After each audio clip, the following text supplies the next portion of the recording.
hande jeego e tarobe ene waɗi des militaires ene waɗi des gendarmes ene waɗi des civils minen goni heddiɓe toon minen ponno jugeoyede min keddi ɗon ha ñande jamma so wiiɗi ñande jamma so wiiɗi ene wona juude koɗɗo président waɗi discours muɗum 0 heure wonde yaafi min goni libre hankkadi min gonaa fof ne yaade ene hay goɗɗo on ha janggo suba di hedde 8 heures de 9 heures moon min pummi toon hamin kaldir ɓe mbi min joni min pat ma comptable a taw min toon comptable aɗa tawi min toon yeɓi min toon haadi ɓe gaddani min otoji 11 service uji ɗi min julana hen mi wiya permission wona foto kam permission awmo min jeeha min jettoyi fof min mbaɗi permission aji hamin kadi min garti ha ɗo ñande min jetti ɓe ƴetti min ɓe paadi min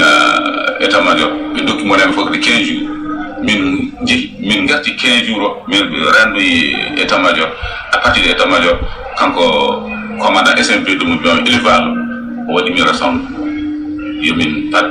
boowal min paadi boowal ha otoji tawi min ɗon ɓe ƴetti min direct ɓe gaddi min A5 ɗo kan gendarmerie gonɗo nder wuro ɗo escorte ɗon ɓe jippini min ko ɗon ɓe kalani min à partir de oɗo ñalawma kono fof kon libéral moni fof yo ya galle muɗum adda comci mum civil ɓoora comci larme on ceertella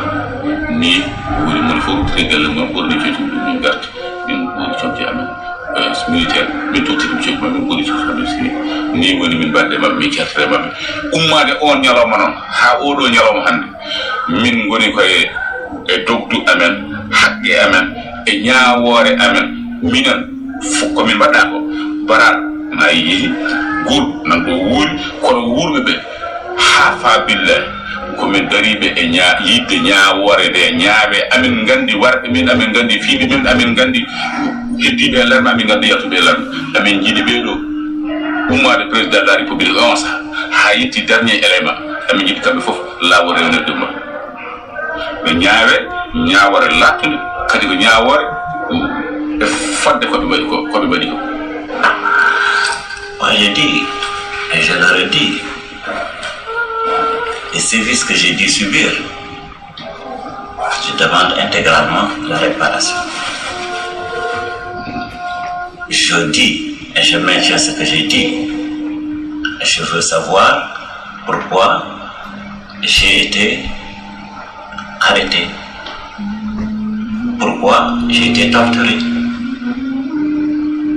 Et là, je ne peux pas pardonner.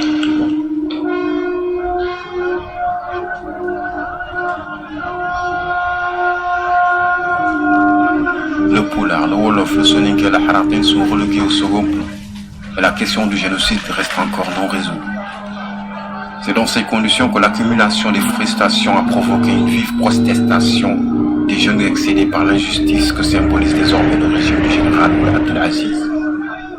Il semble accomplir la mission d'achever ce qui a été commencé. Les recensements de 2011 l'illustrent. Face à cette situation, une nouvelle forme de lutte est engagée par de jeunes mouvements dont ne touche pas à ma nationalité, qui incarnent désormais l'espoir de tout un peuple en décidant d'affronter un système qui est appelé à s'écrouler. Officiellement, le mouvement Touche pas à ma nationalité a été fondé le 25 juin 2011, contrairement à ce que la majorité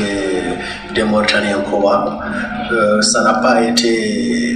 un mouvement spontané comme on a tendance à croire. Il s'agissait de démarches destinées à parler d'abord de la question des langues nationales depuis février 2011 et de la question de la spoliation de nos terres au niveau de la vallée. Alors la question des recensements qui ont débuté à partir du mois de mars a été l'élément déclencheur de cette révolte de la population noire, aussi bien en Nouakchott que dans les principales localités de la vallée. Pourquoi cette population s'est soulevée pour dénoncer ces recensements? Parce que tout simplement, ils ont été discriminatoires, particulièrement à l'égard de l'élément négro-mauritanien. Les Noirs ont constaté qu'il s'agissait surtout d'une chasse aux sorcières. Alors, quand on est noir, on est soumis à une sorte d'interrogatoire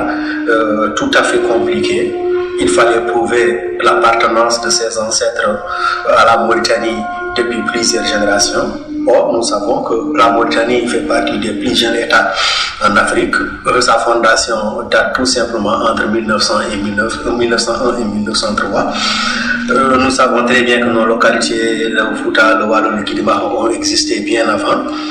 Il y a également d'autres questions qui sont tout simplement destinées à écarter le négro-mauritanien et le privé de sa nationalité. Le silence à la mémoire de tous ceux qui sont disparus dans ces événements tragiques qu'a commis la communauté négro-mauritanienne ici dans ce pays. Tout le monde, une minute de silence, le point serré pour dire que le combat continue. Pour dire que nous serons toujours là pour se représenter ces gens. Pour dire qu'on est prêt à donner tout ce qu'on a pour ces gens. On ne les oublie à jamais et on restera toujours ici, le point serré, à continuer le combat.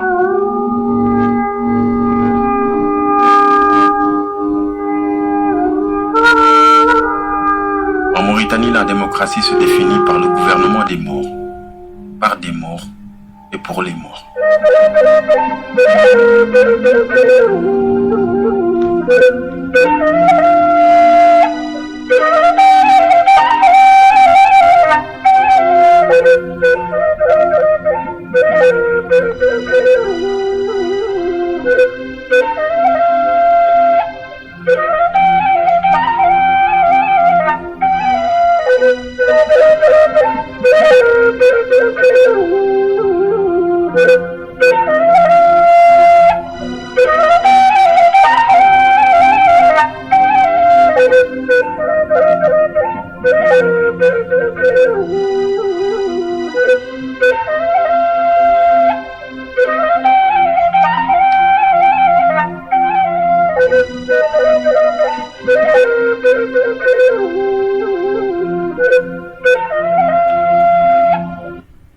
noon bandiraɓe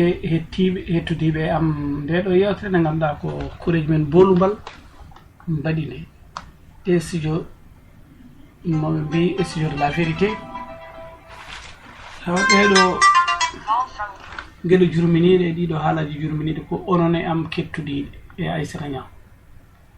ɗum noon so Allah jaaɓi tan ma en noddu musidɓe men ɓe mbawen kadi yewtidde e mabɓe mbawen haaldude e mabɓe teɗen gandinaɓe kadi haare nde wona ɗo tan haaɗata yoɓe jokku oto mi yatir caggal ñalawma goɗɗo noon mami ruttino mon mi ƴeftano on les tortionnaires de la 2e région militaire Zoyrat Fédric e Bir Mogrine wonɓe ɗon ɓe e joguinoɓe blendeji ɓe e yimɓe ruttiɓe ene jeehi ene mbari yimɓe ɓe kala hen goto hen fof rôle mo joguino ɗum ɗo fof so Allah jaaɓi mamin ƴefta noon inde mabɓe min mbaɗano on ɗum e radio ngo taw goto mon fof ne wawi jogade document sonore mo ganduɗa so Allah jaaɓi ene wawi andude hol gonɗo hol yon hol gonɗo honɗo on e gonɗo e laamu hen foti noon ko ɓaleɓe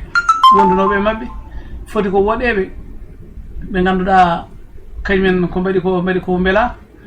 inchallah so Allah jaaɓi ma en mbaɗ ɗum noon min ñaago yaafuya tan so tawi ko haala ɗo ko dillini on walla dillini ɓerɗe mon ko gonga en foti dillinde kono en mbiya tan réalisation ko studio de la vérité ɗum wi rien que la vérité ko kamɓe koye mabɓe ƴeftuɗen oɗo henna inchallah ɓe mbaɗimo noon ko novembre 2013 nden ɓe mbaɗi copyright o woni les droits d'auteur mabɓe inchallah taala so Allah jaaɓi kadi ma en kettin ɗum yimɓe radio Kokori ko inchallah kadi mbawen famodirde e mabɓe so Allah jaaɓi inchallah les tortionnaires de Djerayda 33 km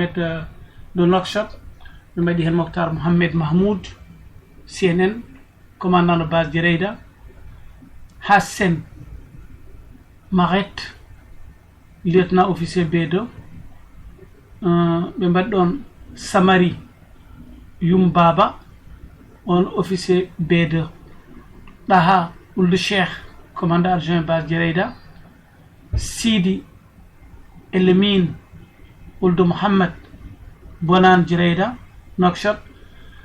Bakar Ould Boussayf Boussair Soulitina, Sidi Ahmed Ould Boulouma, sergent, Mohan Mustafa of Tarat, Da Ould Sheikhouna, Hachem Ould Mohamed Mbarek, 12 goɗɗoɓe mbiɗo noon ko Idriss. Ewa bandiraɓe inde ɗe ko eɗe cattirimi seeɗa won noon ko inde safalɓe. Ewa ene woodi Mohamed Mahmoud Ould Ahmed, Base Inal, Naguib Ould Lahbib, Base Inal, Abdoul Weddoud Cherj, Base Inal, Base Unité 105, Abdou